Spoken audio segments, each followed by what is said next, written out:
Bref, on avance avec la quatrième chose à retenir de ce match, c'est que les latéraux, parlons-en. Alors certes, on va pas tout de suite comme ça s'enflammer par rapport à Alex Vaillé ou même Gérard Martin de l'autre côté, mais ce soir, les titulaires n'ont pas été ceux qui m'ont, entre guillemets, le plus impressionné. Et quand je parle de titulaire, je parle de Hector Fort et je parle de Alejandro Balde de l'autre côté. Hector Fort n'est certes pas un titulaire indiscutable, mais vous voyez ce que je veux dire.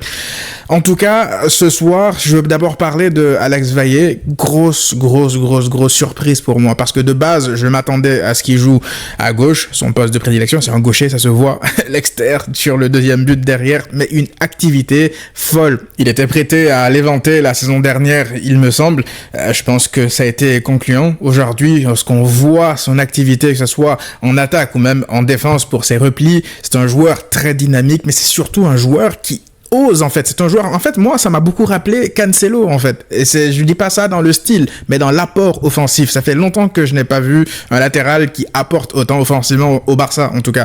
Et là, il ne se cache pas. C'est pas parce qu'il joue à un poste qui n'est pas de base le sien qu'il va se contenter de faire contrôle-passe en arrière. Non. Il joue avec de la personnalité, il demande le ballon, il ne se cache pas, et surtout, très important, il a une patte gauche de velours. Le premier ballon qu'il dépose, le caviar qu'il dépose pour Lewandowski, qui se déchire, ce qui fait une passe décisive pour Pau Victor sur le premier but.